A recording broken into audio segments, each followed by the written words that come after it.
ప్రధాని నరేంద్ర మోడీ గారు అధికారంలోకి వచ్చి 11 సంవత్సరాలు అయింది. తాను రైతుల ఆదాయాన్ని 2022 నాటికి రెట్టింపు చేస్తానని ఆర్పాటంగా ఆయన ప్రకటించారు.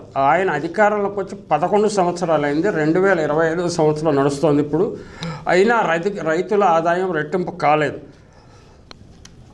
అలా కావాలంటే వ్యవసాయ రంగం ఏటా 13% చొప్పున పెరగాలి. కానీ అది 2 నుంచి 3% మాత్రమే పెరుగుతోంది.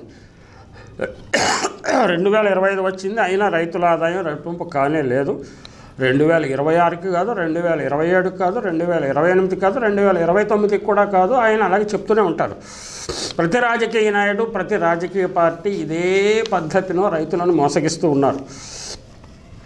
80 కోట్ల మందికి నిజంగా వ్యవసాయ రంగంలో అభివృద్ధి చేసి రైతుల ఆదాయం పెరిగిపోతే 80 కోట్ల మందికి ఉచిత రేషన్ ఎందుకు ఇవ్వాల్సి వస్తున్నది? అందులో రైతులు, వ్యవసాయ కూలీలు కూడా చాలామంది ఉన్నారు కదా. సంవత్సరానికి 6,000 రూపాయల సహాయం అందించి అదే పెద్ద ఘనకార్యంగా, డైరెక్ట్ బెనిఫిట్ అందజేస్తున్నట్టు అదేదో పెద్ద ఘనకార్యంగా ప్రభుత్వం చెప్పుకుంటుంది. కానీ రోజుకు 16 రూపాయలు ఇవ్వటం పెద్ద ఘనకార్యమా? కూలీలకే రైతులు ఒక్కొక్క కూలీకి 500, 600, 700 ఎంత వారు పని ఎంత చేస్తారనేది మెజర్ చేయడానికి వీల్లేదు. ప్రభుత్వ విధానాల వల్ల, లేకపోతే గ్రామీణ ఉపాధి హామీ పథకాల లాంటి పథకాల వల్ల అది సరిగ్గా డిజైన్ చేయకుండా అమలు చేయటం వల్ల రైతాంగం కృషించిపోతున్నది. సైలెంట్గా రైతుల సంఖ్య తగ్గిపోతున్నది. పట్టణాలకు వలస పెరిగిపోతున్నది. పట్టణాల్లో జనాభా ఇప్పటికే 60 కోట్లకు పైగా చేరటం అనేది ఈ వ్యవసాయ రంగంలో ఉన్న డిస్ట్రెస్కి కారణం. అంటే పట్టణాల్లో మురికివాడల్లోనూ నివసించడానికైనా సిద్ధపడుతున్నారు, కానీ పల్లెల్లో నివసించడానికి వారు ఇష్టపడట్లేదు. ఇది వ్యవసాయ రంగంలో ఉండే నిరాశాకర పరిస్థితికి ఉదాహరణగా చెప్పుకోవచ్చు. సంవత్సరానికి 6,000 సహాయం అందిస్తున్న మాట నిజమే, కానీ ఇంతకుముందు 14 కోట్ల మంది అని చెప్పేది ఇప్పుడు 7.5 కోట్లకు తగ్గిపోయినట్లుగా ఉంది. ఐఎమ్ నాట్ వెరీ ష్యూర్, నేను డేటాని స్టడీ చేయలేదు. ఊరికే ఇవాళ government initiatives boosted prosperity of farmers అని ప్రధాని చెప్పారు కాబట్టి ఆఫ్ హ్యాండ్ నేను నాకు గుర్తున్న విషయాలు కొన్ని చెప్తున్నాను. రీసెర్చ్ చేసి మళ్ళీ చెప్పవచ్చు కావాలంటే. కానీ ఇలాంటివి చూసేవారి సంఖ్య కూడా చాలా తక్కువగా ఉండడం మరో దురదృష్టం. అన్ని వ్యవసాయోత్పత్తులకు మార్కెట్ ధరలు బ్రహ్మాండంగా ఉన్నట్టు ప్రభుత్వం కనీస మద్దతు ధర ఏటా పెంచేస్తుంది కాబట్టి రైతులు చాలా సంతోషంగా ఉన్నట్టు తన ఉపన్యాసాల్లోనూ ప్రధాని నరేంద్ర మోడీ గారు అంటున్నారు.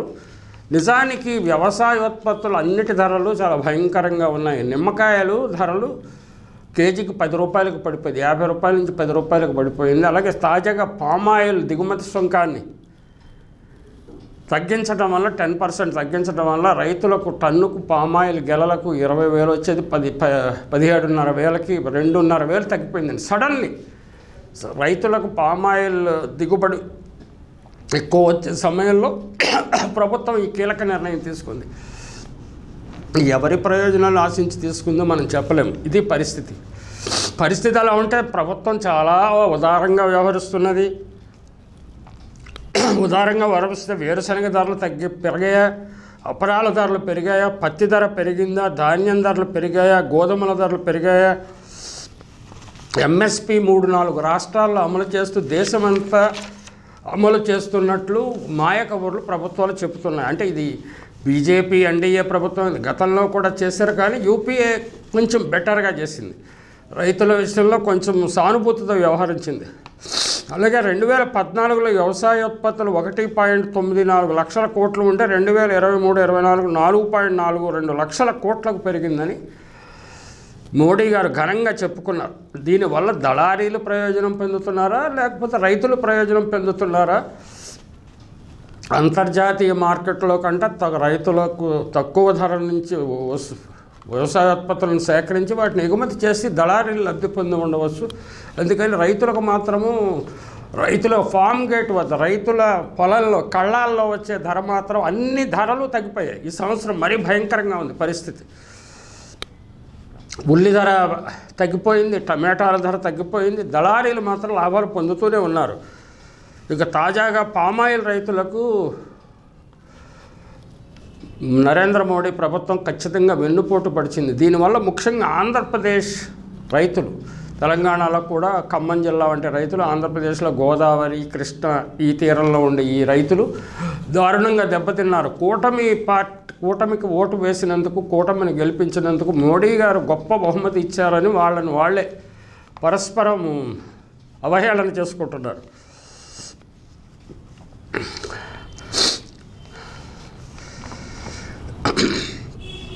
అలాగే ఏదో ఇన్సూరెన్సు 23 కోట్లకు అందుతోంది అని చెప్తున్నాడు రైతులకు. 13 కోట్ల మంది 14 కోట్ల మంది రైతులు ఉంటే 23 కోట్ల మంది రైతులకు ఎక్కడి నుంచి వచ్చిందండి? అన్ని సంవత్సరాలకు కలిపి చెప్తున్నారా?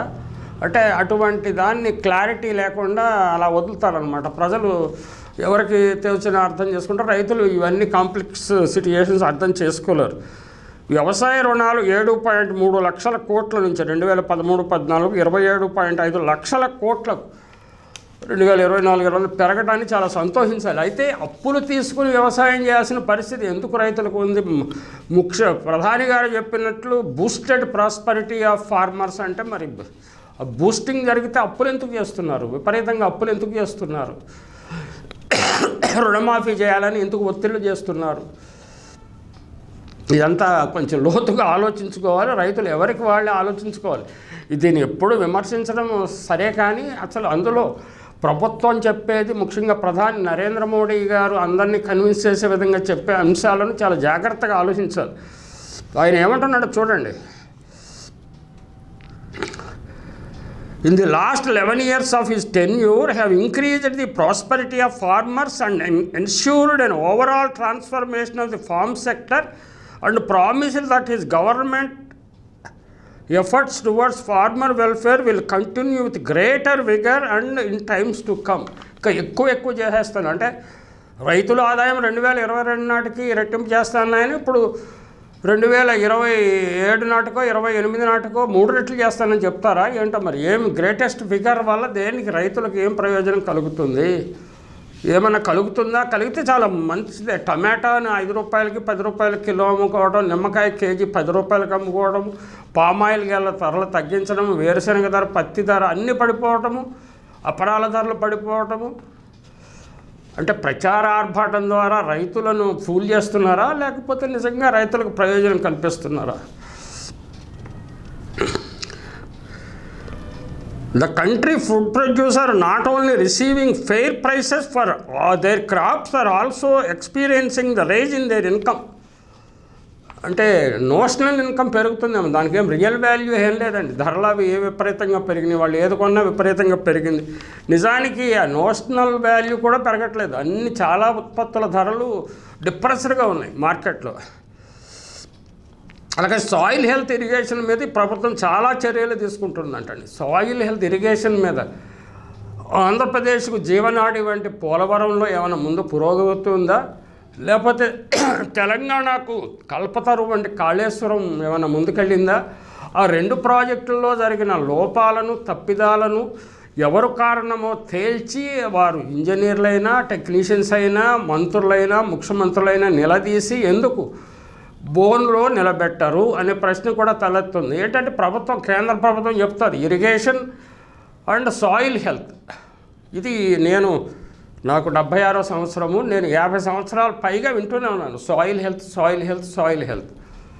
Soil health has gone to dogs. నేను రైతుని కాబట్టి నేను చెప్పగలను. దానికి రకరకాల విధానం, వీళ్ళే ఎరువులు వేయండి, కెమికల్ ఫెర్టిలైజర్ వేయండి, ఫెర్టిలైజర్ కొట్టండి, అది కొట్టండి, స్ప్రే చేయండి, ఇది చేయండి అని చెప్తారు. ఇప్పుడు మళ్ళీ ఆర్గానిక్ చేయండి, అది చేయండి, ఇది చేయండి మళ్ళీ వాళ్ళే చెప్తారు అనమాట.